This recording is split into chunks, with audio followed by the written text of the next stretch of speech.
Yo, it's Sir Skullduggery. Welcome back to the channel. Today we're going to be recapping the Week 2 fantasy football results for each of the four teams. Once again, if you have not already, go check out the Week 2 Madden simulation results. We'll be streaming that live every week on the channel, as well as keeping it in the Madden fantasy football playlist on the channel as well. But without further ado, let's look at the fantasy results for week 2. I'd say overall, there is a lot more points in the NFL, which obviously led to higher fantasy scores. First team we're going to look at this week is Team Bloom. Jalen Hurts scored a lot of points against my Vikings, 25 for him. McCaffrey kept his scoring streak alive another week, 23 for him. Javonte, why is this man still starting Javonte? 8 points for him. AJ Brown, 7. And some frustration on the sideline from him. We'll see if that turns into anything. Terry McLaurin with 16, solid in their win over Denver. Is Denver ever going to turn it around? Russell Wilson is a bum. George Kittle only 6. It's not a high scoring tight end. Lower guys like Sam Laporta have been outperforming. We'll see. We'll see if that affects how teams approach the fantasy aspect. When guys like Kittle, or I guess even McLaurin or AJ Brown, that are high rated in Madden but maybe not producing, we'll see if teams start to make trades or what that looks like. I will say, for this being a random ESPN league, each of us get like 2 trades every other day. It feels like this league is very active despite it being a random league. Back to the scores. Mike Evans, another good week. Seems like him and Baker have a good connection. He's got 29 this week. Eagles defense and Daniel Carlson, pretty pedestrian, 6 and 5. But overall, a 124.9 for Team Bloom, which is solid. Let's take a look at the next matchup. For Team Cup, Josh Allen had a good bounce back week with 24. He had basically a 0 at running back with a 0.9 from Breece Hall, which is tough. I mean, you can see he had Dalvin on the bench for 0.2. Didn't really have another great running back option. Josh Kelly with 3.9 with Eckler out. A little bit surprising that he didn't have more, but if Eckler is out next week as well against the Vikings, I would suspect Josh Kelly, if he's still getting the bulk of the carries, will also have a good game. DeAndre Swift just looked like Walter Payton against the Vikings in week 2. So yeah, we'll see how that shapes up. But then Jamar Chase with 8 points, Amon-Ra with a solid 15, TJ Hawkinson performing like that stud tight end that he is with 26. Puka Nacua, which is the steal of the waiver wire from week 1 to week 2, 30 points with 20 targets this week. Absolutely insane. 20 targets in one game, 15 catches. Cowboys defense is performing like an RB1 with 35 in week 1 and 16 in week 2. Absolutely crazy. Justin Tucker with a solid 10 points. All in all, a 132 score for Team Cup, which might be the highest of the week.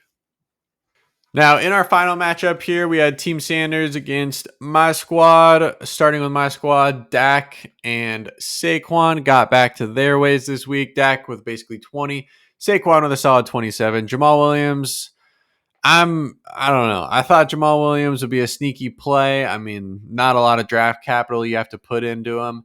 And thought that he would be performing well to start the year. Obviously, not the case. I do have Kamara on the bench, though, so once we're out of week 3, Kamara should be taking that spot in the regular starting lineup, and hopefully that means more points for my squad.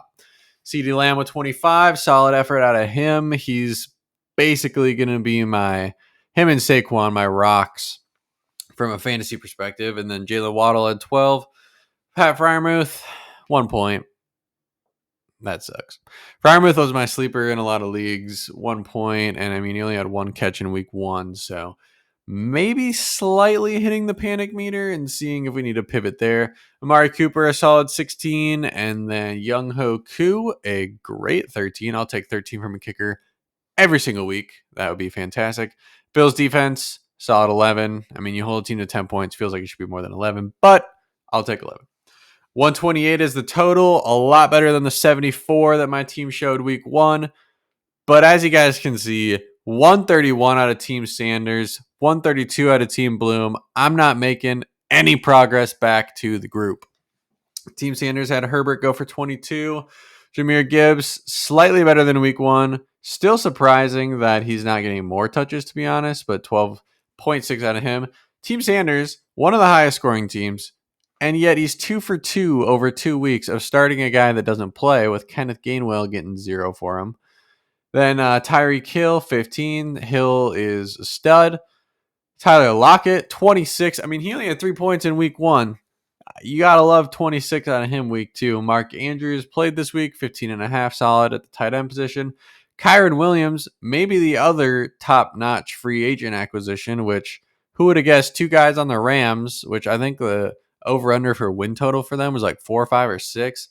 Not supposed to be a good team, but they're producing some fantasy stalwarts early in the season.